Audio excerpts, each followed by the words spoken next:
This week, I'm sitting down with Matt Moore, the founder of a Christian-based men's group called Elevate. Matt's an inspiring young man, and one of the things that really stood out in our conversation, he's actually the first person I've talked to on the show in this generation that had to go through COVID, graduating high school, really in the peak of his coming into adulthood. It derailed a lot of his plans that he had playing baseball his whole life. So he had to learn and adjust and pivot. In this conversation, we talk a lot about different components of being a man and growing up in the world today. He came from a divorced family, which was very hard for him. But through that challenging time, he was able to find faith in a relationship with our Creator. And that faith has driven him to do many things in his life today, which is what's inspired him to start a men's group. There's a lot of other components that we discuss in this conversation around the challenges that men face today in our world. One of those being a huge lack of community and the drive for purpose and meaning in our lives. So I hope you find this conversation as insightful and enjoyable as I did. So let's get into it.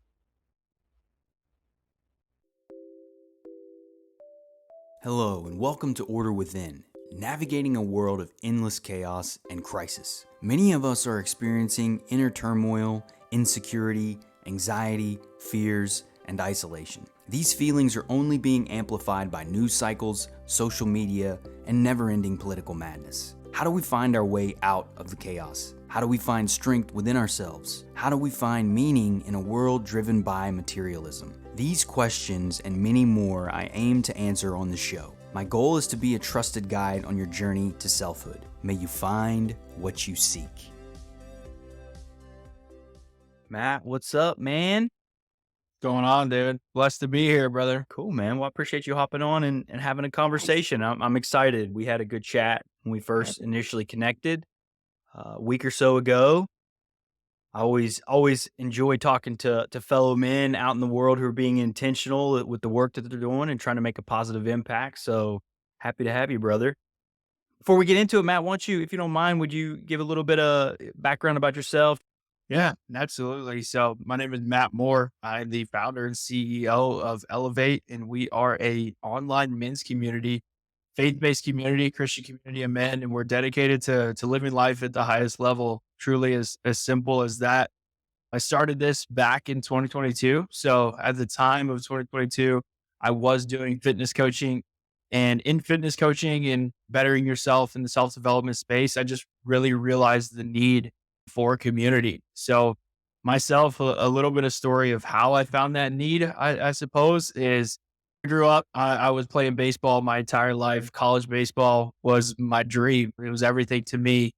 And then 2020, we all know what happened then. That was actually my senior year of high school. So I'm 21 right now. And so COVID just shattered my college baseball dreams. And then I was 17, graduated high school, and it was time to decide, what was next. Everything I had known since I was 4 years old was gone. I thought it was going to be baseball. So had to decide, and I just chose college. It just wasn't for me. Decided I was going to go into entrepreneurship. I just always felt that calling to, do something greater with my life than what I deemed the route of college and, kind of the 9 to 5 job that you dislike. Not trying to knock on anyone who's gone down that path. It just wasn't for me. So I chose to head into the fitness space. I'd been lifting since I was 11 years old. So I had quite a bit of years under my belt, even though I started at such a young age. I got committed early, got into the fitness space, started working with people one-on-one there. I just realized, the need for community, not only in their life, but in my life as well. Because as you can imagine, not going to college, kind of going this non-traditional route, I lost a lot of people, a lot of friends. So felt very lonely.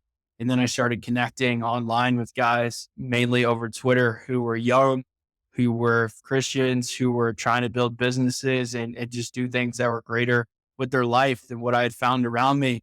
So at the start, it was kind of like, all right, I got to get a group chat together with all these guys I'm connecting with. Like, I got to connect them. Like, there's so much unity and power here in what we're doing as we're all on the same mission. And then, it's evolved ever since then. It's now over 150 guys. We're hosting in-person events all over the world. So it's crazy.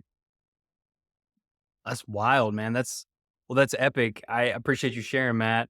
There's quite a few things in there that I'd love to touch on too. I think Yep. initially it's these types of communities are very important and needed in our world, and particularly in young men, especially in young men, especially what happened with COVID.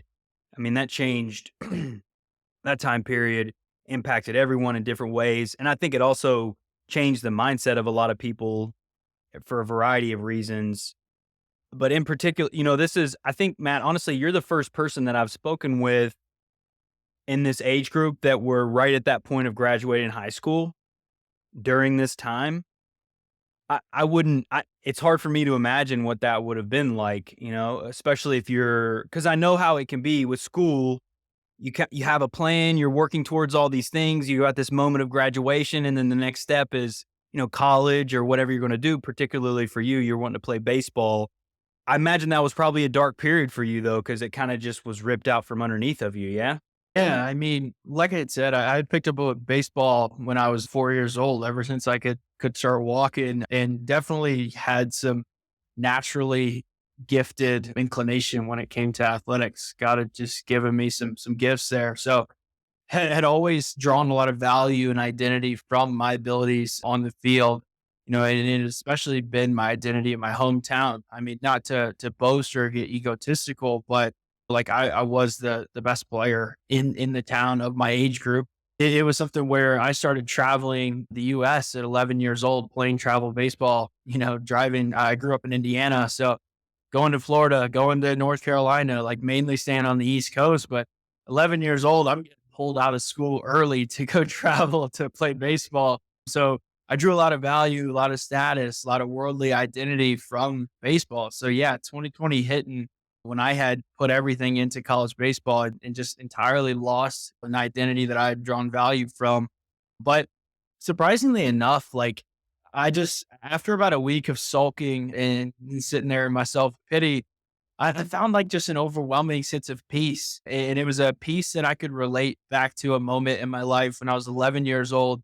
And I think this is probably the first time I've ever encountered God in my life. Not to say that he wasn't with me prior to this moment, but the recollection of this is just wild. So at 11 years old, I found out that my parents were getting a divorce, and man, I can remember it like it was yesterday, dude. Like I came off the bus. I was in sixth grade. I can tell you everything that I was wearing, from the neon socks, neon shoes. Neon was kind of in at the time. I don't know whoever let me dress like a highlighter stick, but there I was. I found myself glowing as I was running into the grass up into my childhood home, and it was just different today. I opened the door and immediately just felt the oxygen just leave the room, like the mood just gone. Step in to our sunroom, open windows, light shining in.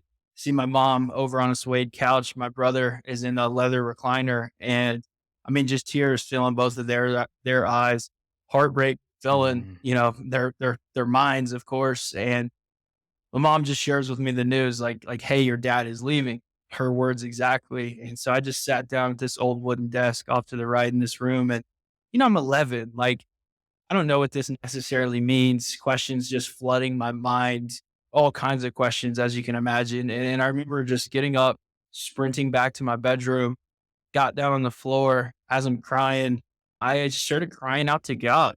And I don't know Mhm. why I started crying out to God. I had not had any sort of faith displayed to me as a child. I have a grandpa who's a pastor, but we didn't really grow up in the church. I didn't get the exposure to him and his faith very much, but I had seen, prayers around Christmas and Easter over at my grandparents' house. So I had just a small bit of exposure, but now looking back, I would say it's just a natural thing to cry out to, our creator, our father, as I've grown my faith. So I get down on the ground and I'm just crying out, just like, God, like, why? Like, just why us? Like, why this? Like, what is, just all these questions are just stirring out of my mouth. And for some reason, man, that same overwhelming peace that I had when I lost my identity in 2020 of baseball, I was brought in that moment, just an overwhelming peace that, like, he's got me. It's gonna be all right. I just felt this peace, gathered myself almost instantaneously, dried up the tears, and I wish I could say I carried that peace with me to this day.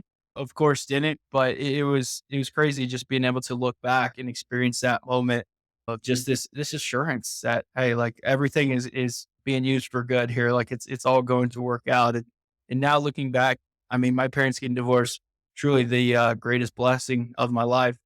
Wow, it's insane to think that so you consider that a huge blessing in your life is that moment. Why would you consider it that?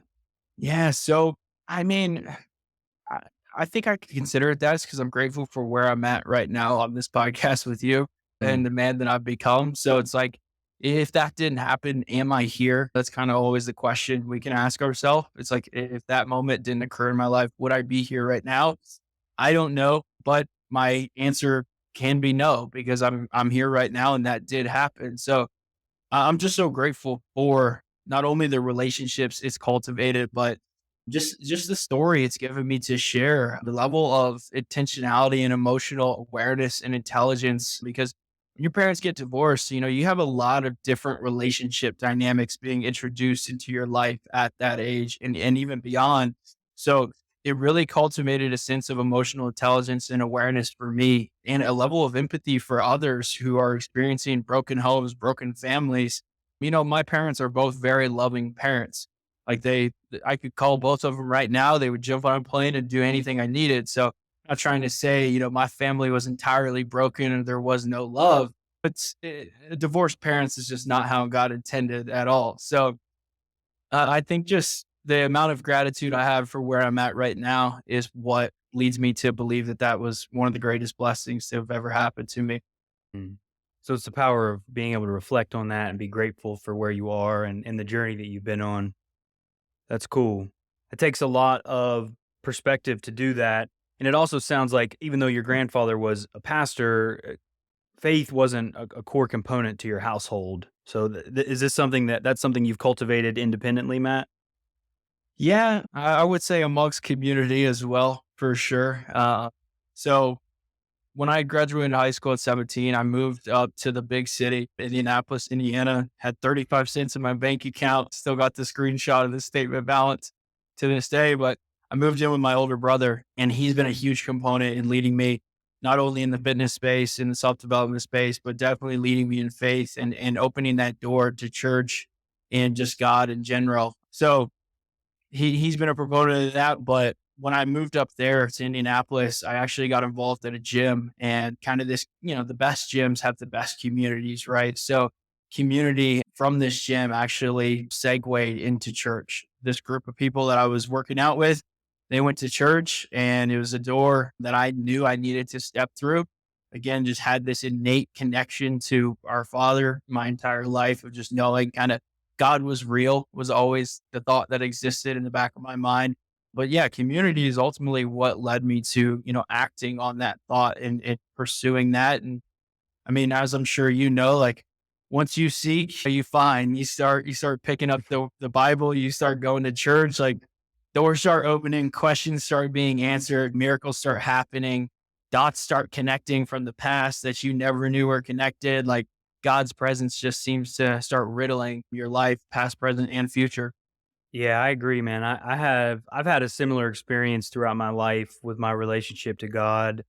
And I didn't know it at the time, but he's always been with me. And I remember moments in my childhood where I can reflect on just this overwhelming sense of peace and love, and not having the intellectual understanding to even know what that is Yeah. until I've gotten older to be able to reflect back and be like, oh, that was our creator right there with me that whole time. But as we cultivate that relationship, it does. It changes us, man. It changes us. And I think it's interesting.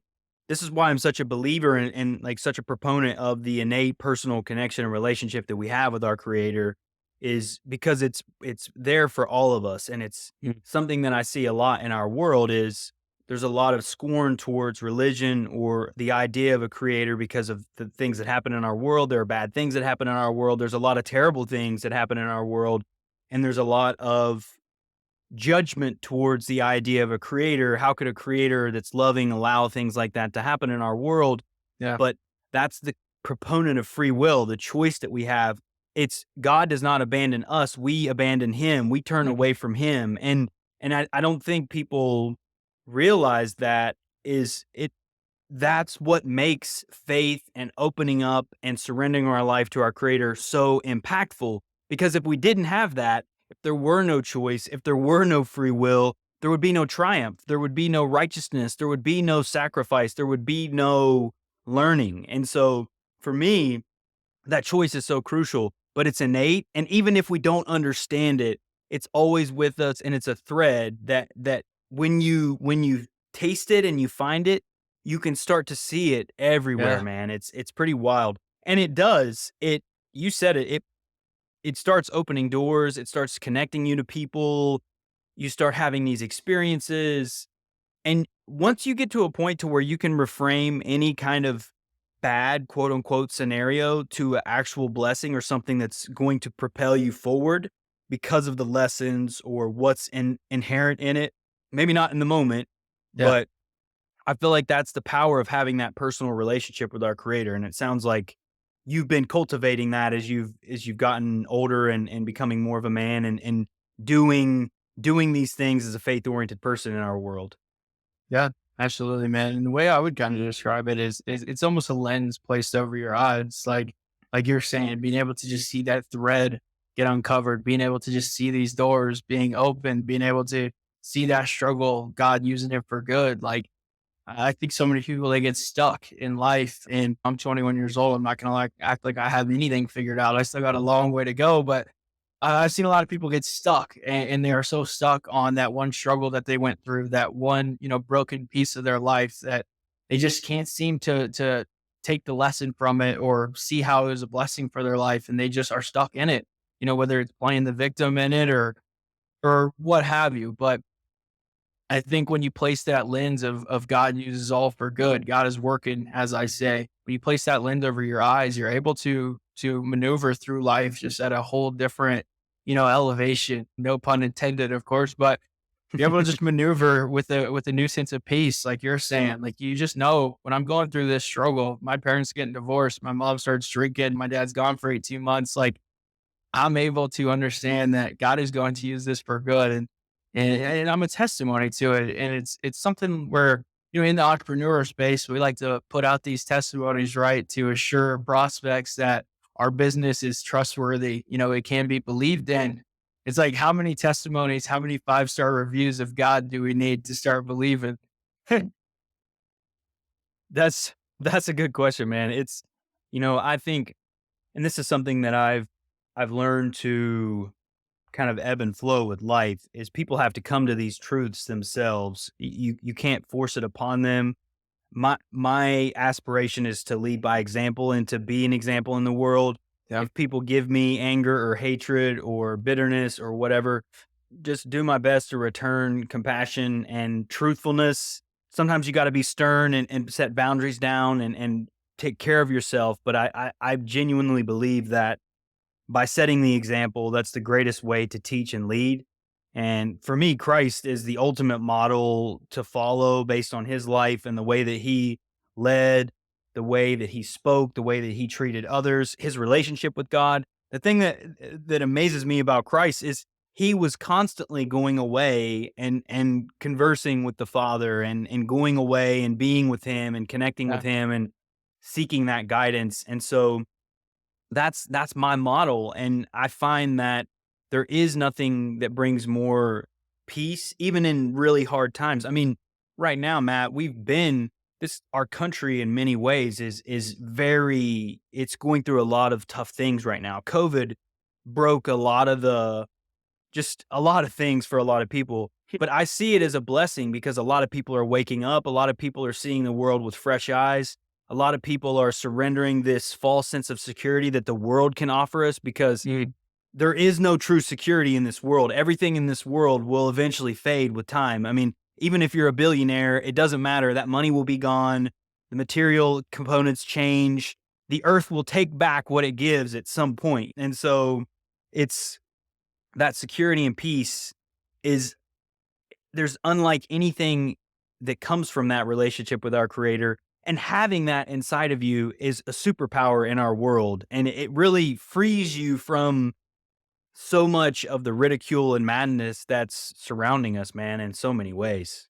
Yeah, amen. I often say it's a source problem that we have. I think people, sourcing their security, their identity from this world, like you're going to a source that is very conditional, that is going to, leave you hung and dry. So I Mm, think even what you're saying with Jesus, as he walked like 100% man, 100% God, he still took the time to diligently get out and get alone and go to the source that is God, the source of unconditional love, of security, of a firm foundation, of a place that we can truly have confidence in, an unfailing confidence in. That is so.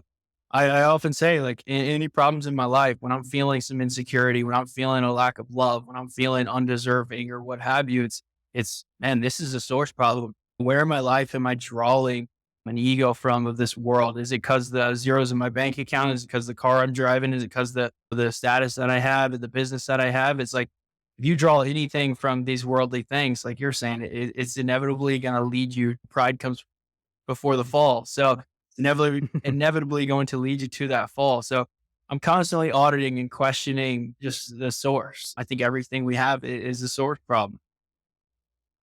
that's a great way to put it too, and I've never heard it framed like that, which is rad because it's the quality of your life, the experiences you have will absolutely be dictated upon the source that you are going to. And if the source that you are going to is a worldly identity, that's a very fragile, in temporary identity that you're leaning into. And when you look at the world now, I genuinely believe that so many people are deeply unhappy and dissatisfied with their life because they're ferociously identifying with the worldly identity, their skin color, their gender, their sexuality, all these things that Mhm. really at the end of the day have nothing to do with your character, have nothing to do with the values that you bring and you represent in the world. Cultural elements matter. The beliefs that you have, the practices that you share, the things that you share with your family, the foods that you have, those are enriching elements, but they're not defining elements in my perspective. They're extensions of who we are and the things that we're interested in. But your character, your values, the things that you carry within you and the way you treat and interact the world with the world, those are the things in my mind that are the most critical components to what defines someone and their humanity. But when you look at the world now, dude, it's the complete opposite of that. I mean, it's wild how quick it's happened too, really, and it hasn't been that long. I guess it depends on when you look at it. We don't have to go back into, but there's definitely threads of this stuff changing and happening throughout history, particularly in the United States, especially since like the 60s and 80s and onward. But anyway, that's definitely approaching the quote unquote conspiracy realm, but which is funny because a lot of those conspiracies have absolutely been proven to be spot on correct. But I digress. Yeah, man, we love the tinfoil conversations, man. I forgot my hat. For real. I know. It's funny. I think for me too, it's why the beginner's mindset is so important, Matt, is bringing fresh eyes to everything that we do. And the more advanced and experienced we get in specific fields or areas of our life, the more we have to bring that beginner's mindset, the more humility we have to bring to those activities because it's easy to think we have all the answers. It's easy to think we figured it out. Our culture falls in that trap all the time with the expert trap. Like I respect education, dude. I'm a constant learner. I love reading and learning and growing and expanding. But just because someone goes and gets a formal education does not mean they have all the answers or they know how to do all these things. And we've gotten into this space to where we blindly follow and trust experts. And I think that's been deeply detrimental to our culture, to our society.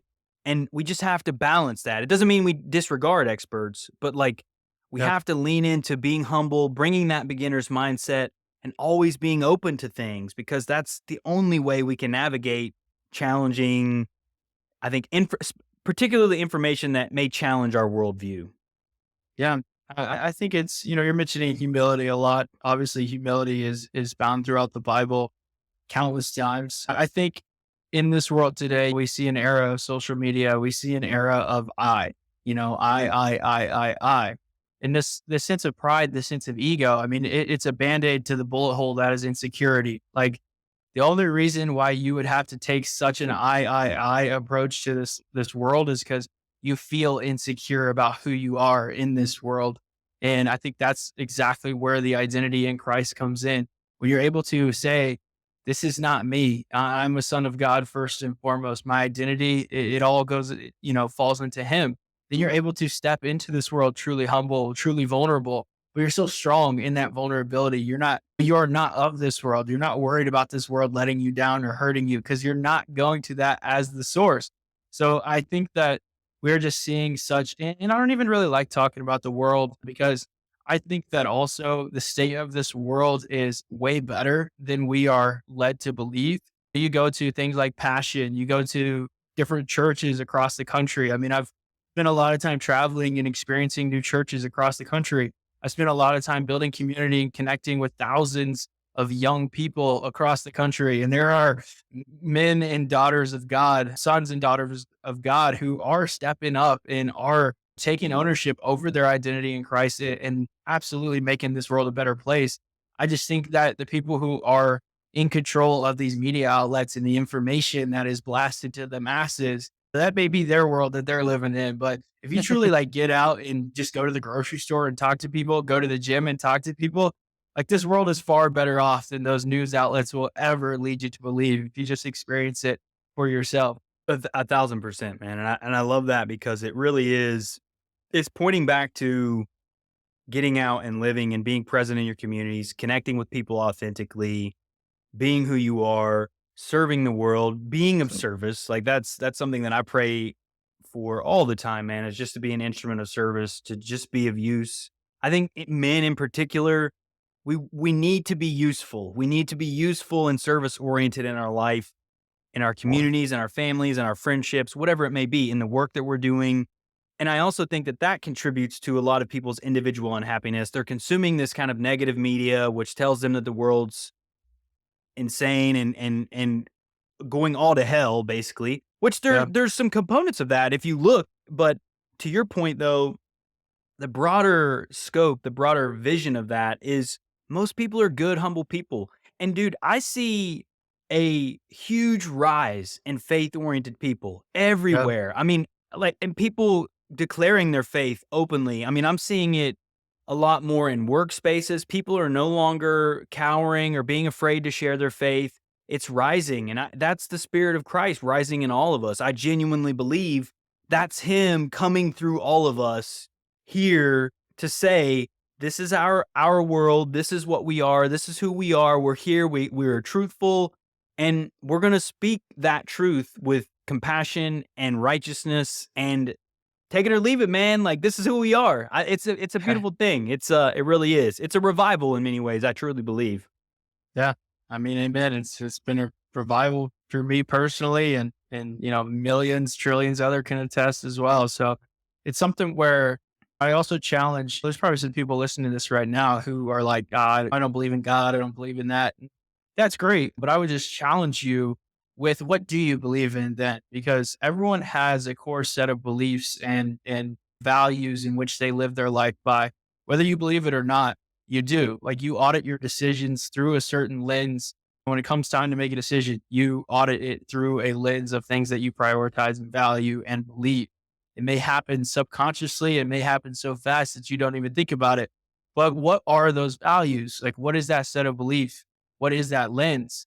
And for me, like, in asking myself that question, it's all lined up with Christianity and that of God, that of the Bible. So it seems to be the best set of beliefs that I can adopt. And that's why, not only outside of the life change that I've experienced and the testimonies and just feeling God's presence in my life, like, if I can just look at this logically, look at it objectively, not subjectively, I can still see this seems to be the best path to live the absolute best life with the most promise of something beyond this world.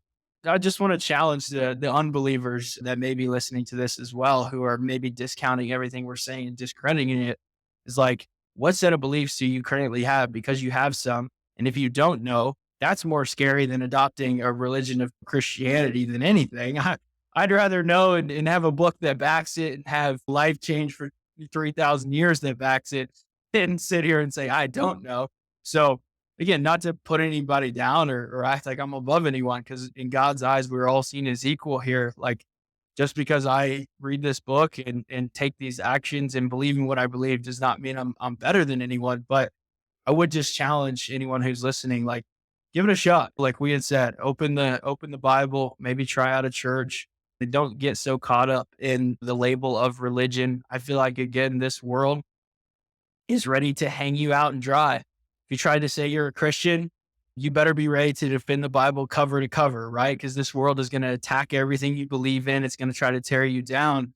And that's just not the truth. I got baptized August of 2022, which is simply just a public declaration of my faith, of a private decision to follow God. It's really all that baptism is.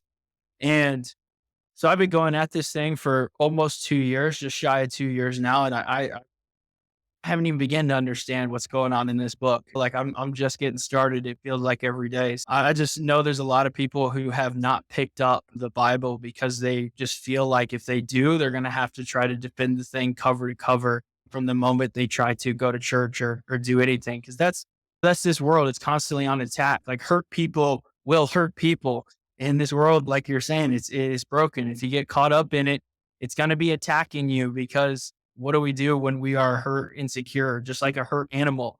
They try to just scare off and attack. And that's what people are trying to do with people who are trying to open the Bible and pick up Christianity, I suppose. Yeah, dude, well said. Amen to that.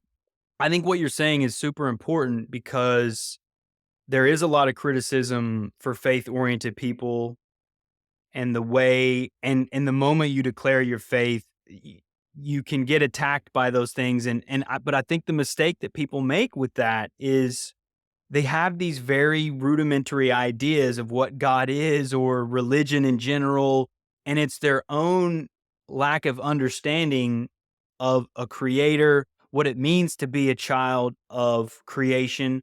You said it earlier, all of us are equal in the eyes of our creator, so no one is above or below. No one. That's and so there's one being on this planet that I know of that's walked the earth that's been different than us. And in my mind, that's Christ. And so, but there are incredible prophets and faith-oriented people throughout history. The three major religions all share roots together from an Abrahamic perspective. So there's so much connection in our faith systems, in our belief systems still, if we can just get beyond that divide, that desire to attack and fight and criticize. And you said it too.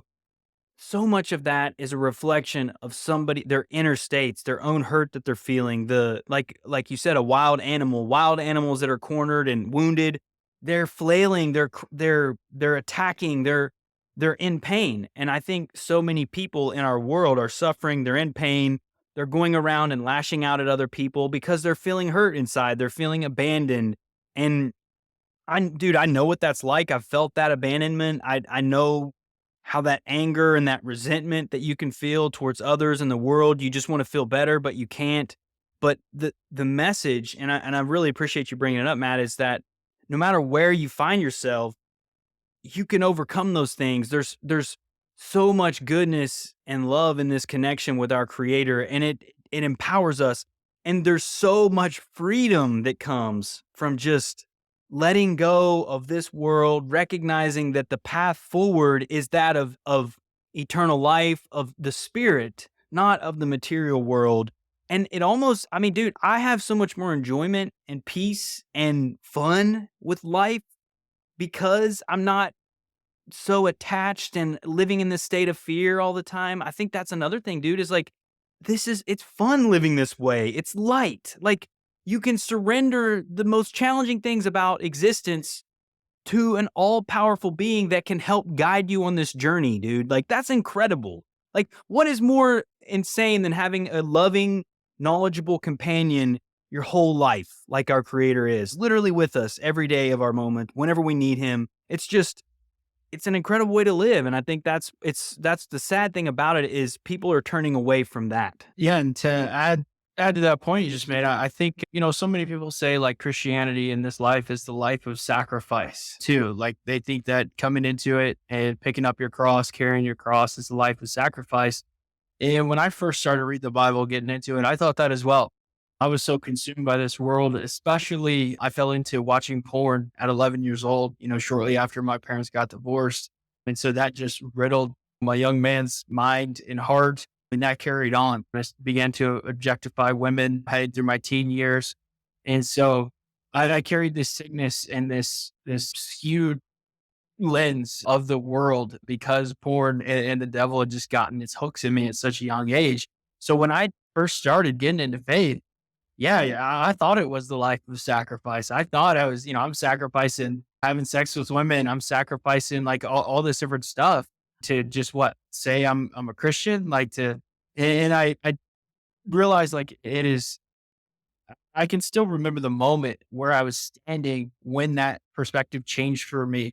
When I realized like this book right here is not a set of rules and regulations meant to limit you. It's literally the ultimate self-development book and guide on how to live the best life possible. And Jesus did that. Like you alluded to it earlier. Christ, he walked as the perfect example and embodied how we should live. So it's like when we can pick up a book and learn about a guy who walked perfectly, why should I view that as a life of sacrifice? I don't pick up Atomic Habits by James Clear and think I'm sacrificing when I start building new habits and having discipline around my actions with that.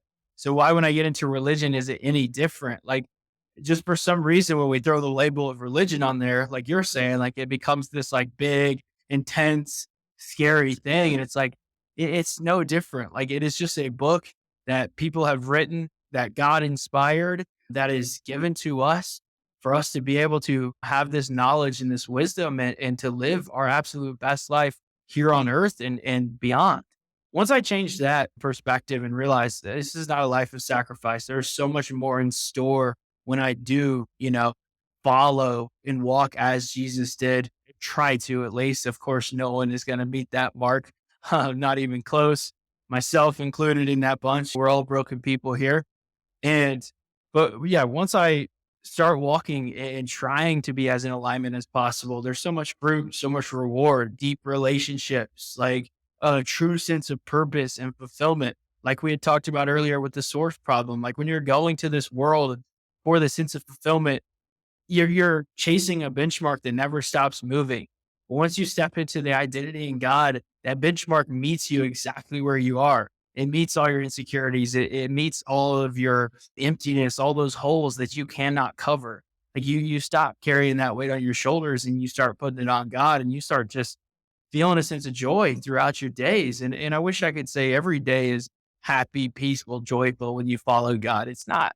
You still experience struggle, but you're able to just have this sense of peace through it that you wouldn't have had because you're no longer white knuckling your life. You're no longer white knuckling your future. You realize it's not me in control here. Like something else is at work here. Something far greater than me that created this world is at work in my life and has plans for my future. And there's so much power and peace in knowing that. Matt, you shared quite a bit there that I resonate with. And I think one of the things we can talk about this in a moment because porn had a very negative impact on my life as well. And I didn't realize it until much later in my life.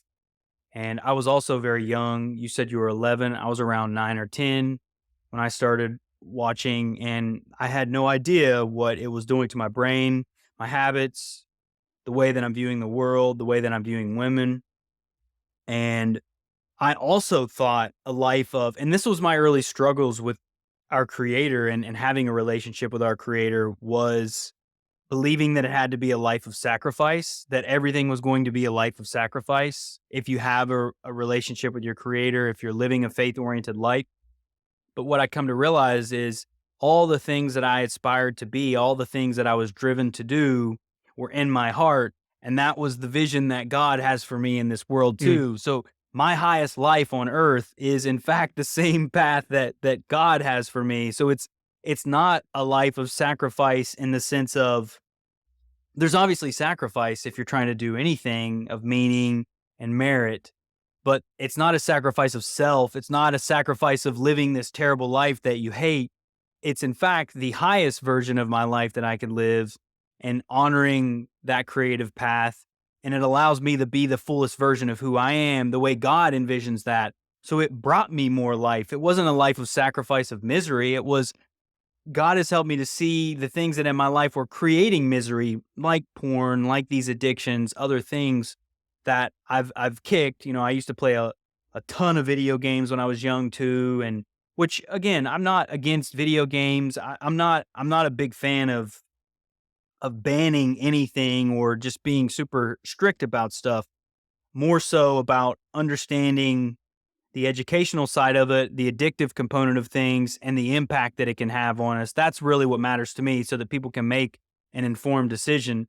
And once I learned, dude, like what porn does to your brain and how it changes your habits, it, I I felt such a huge relief. It was deeply impacting my relationship with she's my wife now, but at the time she was my girlfriend and I wanted to be loyal to her. I wanted to be monogamous with Mm. her, and I was struggling. I was struggling. I was traveling a lot for work at the time, and I didn't know it until later, but I was my brain was hypersexualized, man. Like I was just the same way that you were talking about objectifying women. And since I'm like 4 years out of that, which is it's just been a huge change.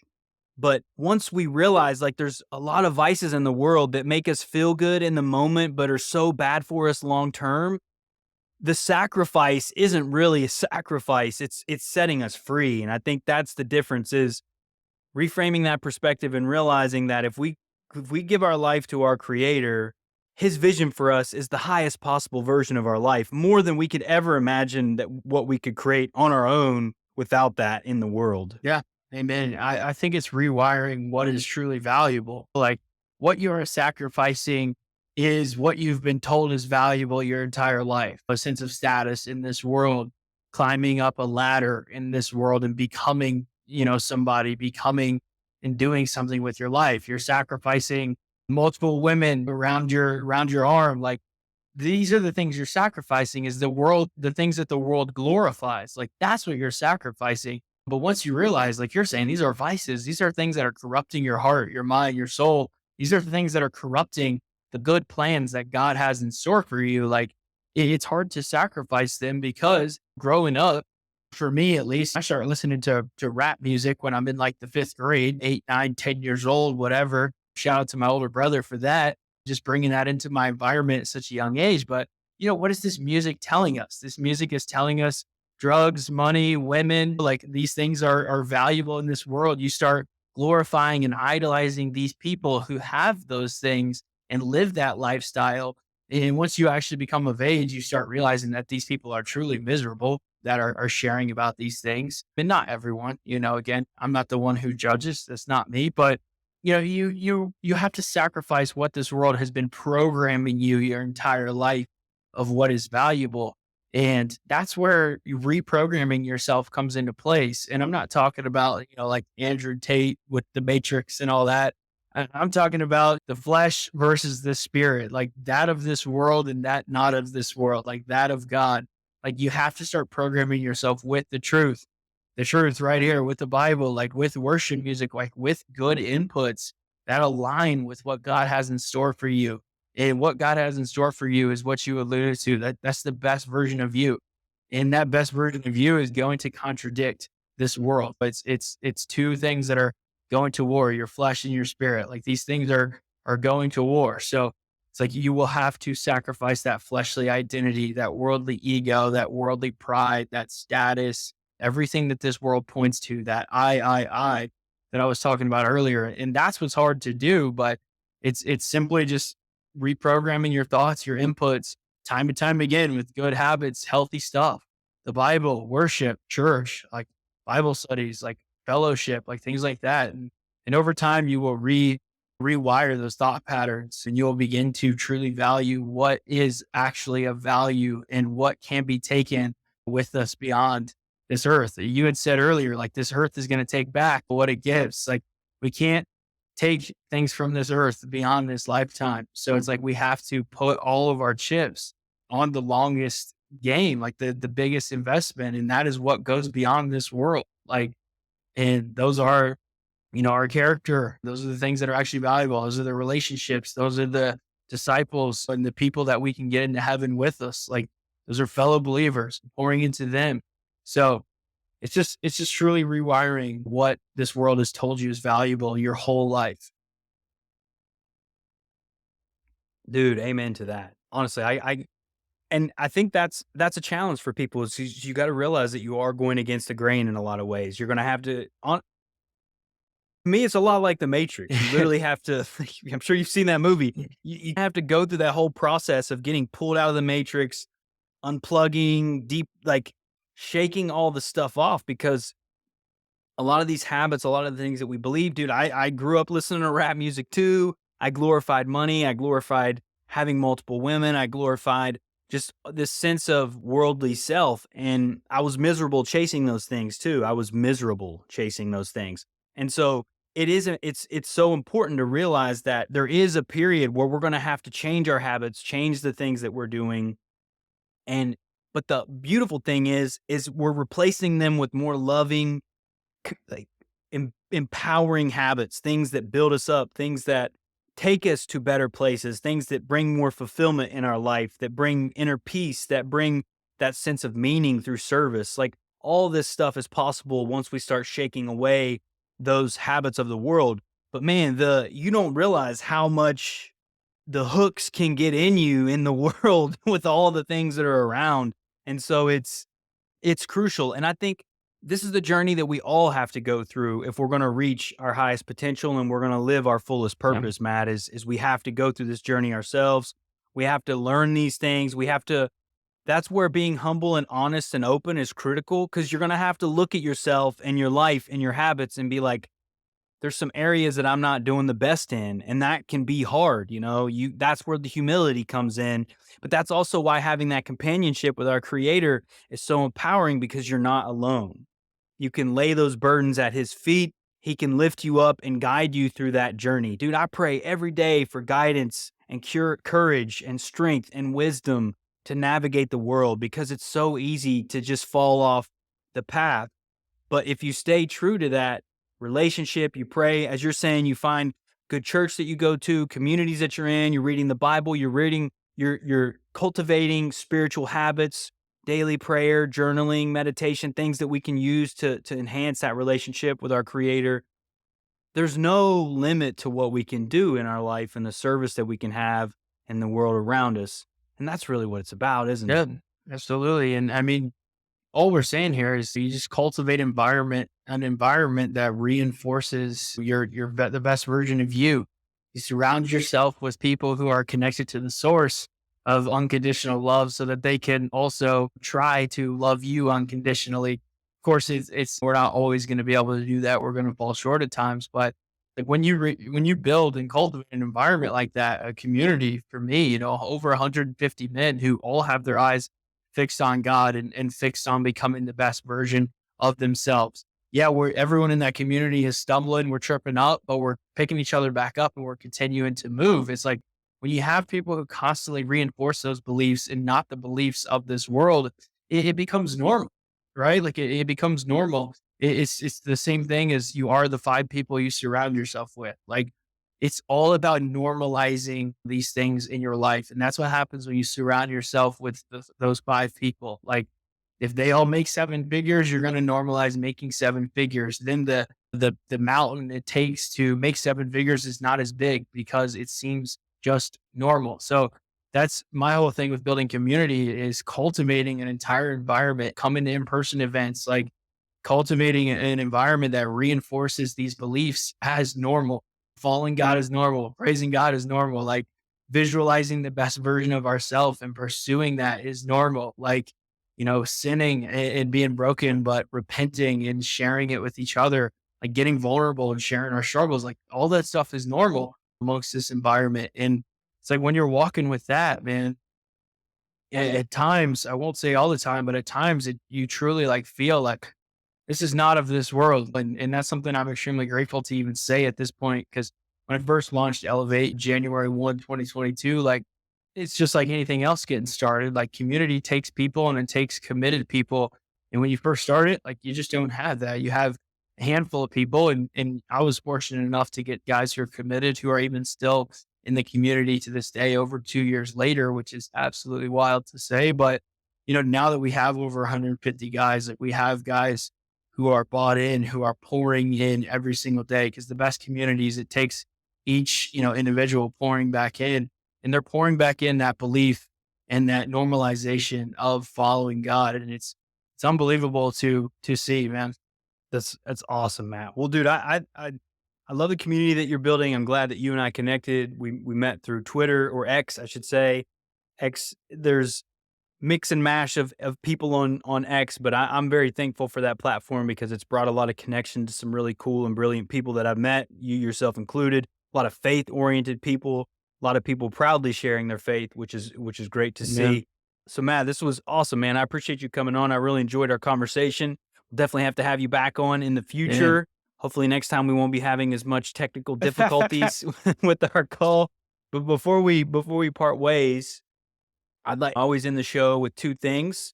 One would be a parting message that you'd like to share with the audience. And then two, how can people get in touch with you if they're interested in the work that you got going on? Yeah. I mean, my parting message would just be God is working. Like, no matter what you're going through, what you might be struggling with, or what you're lacking, you're probably listening to a podcast like this because you're looking for some sort of inspiration, some sort of self-development, some help in life to get somewhere you're trying to go. And I would just say my message is just God is working in those struggles, in your past, present, and future struggles. Like, God's got a plan in store for you. And then how to get connected with me, Matt S. Moore _ on Twitter is the best platform to find me. I'm also on YouTube, do a little bit on Instagram as well. Connect with me on socials, and go beyond that. Like, just shoot me a DM. Just like Brandon, we just connected organically and jumped on a call and talked for, 30 minutes. And now here we are. God's opening the door of the opportunity to speak on his podcast. So reach out, connect. I'm always down to jump on the phone, and no, I'm not trying to sell you anything. I genuinely just love connecting with people. I think that's another thing that's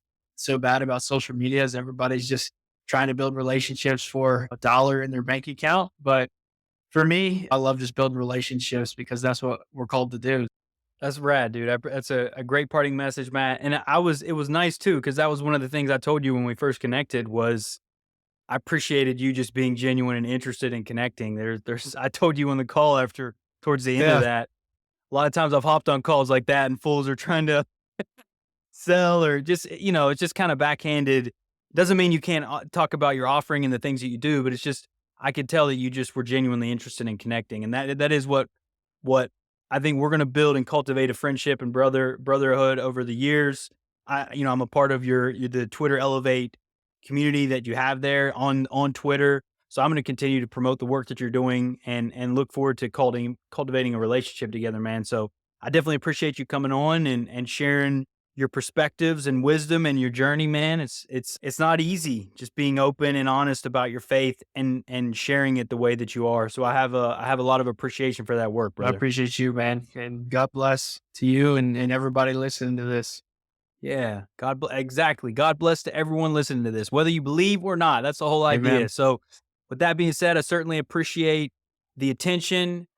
Means a lot in the world today, because it's a very valuable thing. So hopefully you're getting value from these conversations. You're able to take some action in your life. And if anything comes from this conversation, just know that your creator is always there waiting for you, ready to cultivate that relationship. It's just, we got to turn to him and open our hearts, because there's a lot of power in that. So with that being said, until next time, y'all. Thank you for listening to Order Within. If you found the episode helpful, please consider sharing, rating, and subscribing. New episodes will be released every Thursday at 11 a.m. Eastern Standard Time. Until next time, y'all.